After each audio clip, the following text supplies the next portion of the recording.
Hola a todos y todas, soy María José González Lorenzo, profesora de Matemáticas de Secundaria, y hoy vamos a hablar de las estructuras cooperativas que les invitamos a utilizar en la resolución de problemas en el aula.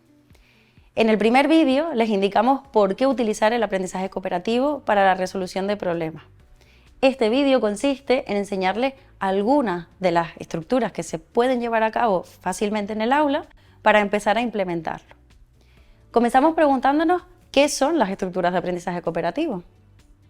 Una estructura de aprendizaje cooperativo no es más que la organización de la situación de aprendizaje que genera interacción e interdependencia entre el alumnado dentro de los grupos de trabajo. Las estructuras cooperativas no tienen contenido en sí mismas, son solo la estructura que se aplica para trabajar cualquier área del currículo que genera la necesidad de colaborar y ayudarse en aquellos que participan. Se divide en estructuras complejas y estructuras simples. Las estructuras complejas se deben aplicar en varias sesiones. Por ejemplo, si trabajamos por proyectos, con grupos de investigación, etc., estamos trabajando estructuras complejas que ponen en juego distintas capacidades en los y las participantes. Son estructuras muy interesantes, pero que necesitan de más dedicación y entrenamiento previo. Por ello, nos vamos a centrar en las estructuras simples. Estas son aquellas que pueden aplicarse en una sola sesión, ocupando toda la clase o solo parte de ella. Son fáciles de llevar al aula, puesto que son sencillas de aprender y de aplicar. Aplicándolas, el alumnado que interactúa pone en juego solo una o muy pocas habilidades. Pero como siempre es mejor ver un ejemplo que quedarnos en la teoría, en este caso les vamos a ofrecer 3 ejemplos de estructuras cooperativas simples. Las que hemos considerado más apropiadas para empezar son 1, 2, 4, lápices al centro y folio giratorio. Vamos a describir brevemente cada una de ellas y a pensar cómo las podríamos llevar a cabo en una sesión de resolución de problemas. La primera estructura de la que vamos a hablar es 1, 2, 4. Consiste en que se le asigna a cada grupo de trabajo una actividad. En primer lugar, se piensa de forma individual cómo hacerla, por eso el 1. Pasamos a compartir en parejas qué es lo que cada uno ha considerado que debe hacer, de ahí el 2. Y por último, todo el equipo, 4 miembros o 5, dependiendo, deben decidir cuál es la respuesta más adecuada para la actividad propuesta. En nuestro caso, aplicando la resolución de problemas, se puede plantear desde el principio, dándole el problema a cada alumno y sin necesidad de escribir, que consideren cómo lo resolverían de manera individual.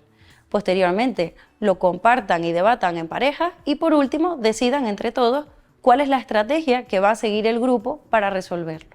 Gracias a esta estructura, el alumnado que presentaba dificultad al principio, porque no sabía bien por dónde empezar o si su razonamiento era correcto, confía un poco más en sus habilidades al haber compartido con su pareja y grupo la estrategia a seguir. La segunda estructura simple que vamos a ver es la de lápices al centro.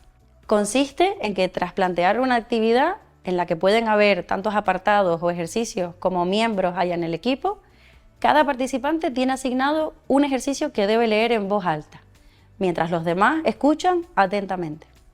En el momento en el que se lee en voz alta, entre todos hablan de cómo se hace y deciden cuál es la respuesta correcta. Los lápices de todos se colocan en el centro para indicar que durante ese tiempo solo se puede hablar y escuchar, y no se puede escribir. Cuando todos tienen claro lo que hay que hacer o responder, cada uno lo escribe en su cuaderno. Es en ese momento cuando no se puede hablar, sino solo se puede escribir. A continuación se vuelven a poner los lápices en el centro y se procede del mismo modo con otra pregunta o cuestión, esta vez dirigida por otro alumno o alumna. En la resolución de problemas muchas veces el alumnado no sabe cómo enfrentarse desde el principio al problema.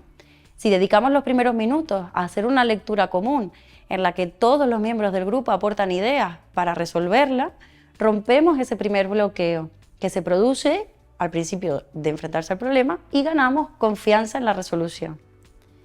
Por último, vamos a hablar sobre la estructura llamada folio giratorio.